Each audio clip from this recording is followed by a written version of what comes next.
মাহমুদুল হাসান আপনি লিখেছেন, পশু জবাইয়ের পর নিস্তেজ হওয়ার আগে চামড়া খসানো বা অন্য কোনো অঙ্গ কাটা যাবে কিনা? অবশ্যই যাবে না।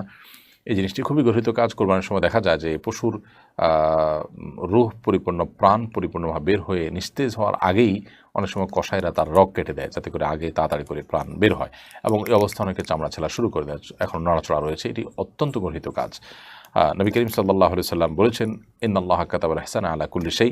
আল্লাহ তাআলা প্রত্যেকটা বস্তুর প্রতি ইহসান করাটাকে আবশ্যক করে দিয়েছেন, ফরজ করে দিয়েছেন।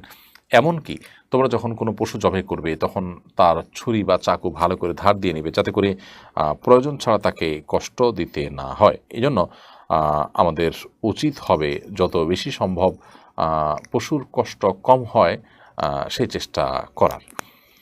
বিধায় আগে থেকে, অর্থাৎ পরিপূর্ণ নিস্তেজ হওয়ার আগে থেকে আপনি চামড়া খসানো শুরু করে দিলেন, সে কাজগুলো গর্হিত কাজ এবং গুনাহের কাজ, অন্যায় কাজ, সে কাজ করা উচিত নয়। এরপর আচিয়া খাতুন লিখেছেন, 4 রাকাত ফরজ সালাতে ভুলবশত 2 রাকাতে সালাম ফিরিয়ে ফেললে করণীয় কি? 4 রাকাত ফরজ সালাতের দ্বিতীয় রাকাতে যদি আপনি সালাম ফিরিয়ে ফেলেন, যদি মনে পড়ে যে আমি ফরজ সালাতে আছি, জোহরে আছি, আসরে আছি, কিংবা এশায় আছি, 4 রাকাত বিশিষ্ট, অথচ আমি দ্বিতীয় রাকাতকে চতুর্থ রাকাত মনে করে সালাম ফিরিয়ে ফেলেছি, বা শেষ রাকাত মনে করে সালাম ফিরিয়ে ফেলেছি, তাহলে সাথে সাথেই উঠে যেতে হবে। সালাম ফিরিয়ে ফেলেছেন, তৎক্ষণাৎ মনে পড়েছে, আপনি উঠে যাবেন, উঠে আর 2 রাকাত সালাত আদায় করে তারপরেই আপনি সেজদায় তারপরে শেষে সেজদা সাহু দিবেন। আর যদি সালাম ফিরে ফেলার পর আপনি কথাবার্তা বলা শুরু করেছেন বা উঠাউঠি হাঁটাহাঁটি করে ফেলেছেন, তারপরে মনে পড়ে, তাহলে আপনাকে ওই সালাতটি নতুন করে আদায় করতে হবে। এমডি জাহিদুল ইসলাম লিখেছেন, গান শোনা কতটুকু হারাম? গান শুনলে কি ইমান ভঙ্গ হবে? ভাই জাহিদুল ইসলাম, গান শোনা হারাম। হারাম আবার কতটুকু, অর্থাৎ হারামের মধ্যে কম বেশি হয় না, আসলে হারাম হারামই। তবে হারামের মধ্যে কিছু আছে খুব জঘন্য হারাম, আকবরুল কাবায়ের বা কবিরা গুনার ভিতরে সবচেয়ে বড় কবিরা গুনাহ, সেটা ভিন্ন বিষয়। তবে হারাম যেগুলো, সেগুলো সবগুলোই নিষিদ্ধ, এবং সেগুলো করলে মানুষ জাহান্নামে যাওয়ার উপযুক্ত হয়, শাস্তির উপযুক্ত হয়। তো এই জন্য গান শোনাটা সেরকম অপরাধ। নবী করিম সাল্লাল্লাহু আলাইহি ওয়াসাল্লামের বহু হাদিস রয়েছে এই প্রসঙ্গে, যে হাদিসগুলো পরিষ্কার করে আমাদেরকে নিশ্চিত করে যে গান, বাদ্যযন্ত্র এগুলো মুসলমানদের জন্য জায়েজ নয়। শয়তানের সাথে এগুলোর সম্পর্ক অত্যন্ত সুনিবিড়।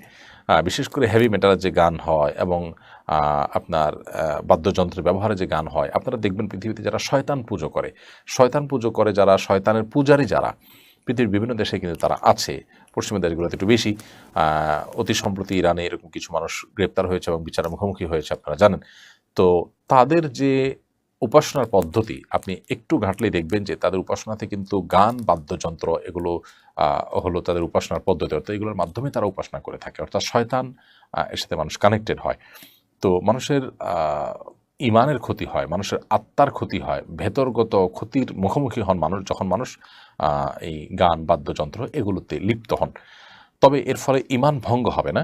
যদি কারোর মধ্যে অপরাধ বোধ থাকে, তিনি যদি মনে করেন যে আমি অন্যায় করছি, আল্লাহ আমাকে মাফ করে দিন, তাহলে তার ইমান ভঙ্গ হবে না। আর যদি তিনি এই বিধানকে অস্বীকার করেন, এটাকে ডিনাই করেন, তাহলে সেক্ষেত্রে কোরআনকে তিনি যদি ডিনাই করতে চান, তাহলে সেক্ষেত্রে ইমান ভঙ্গ হতে পারে।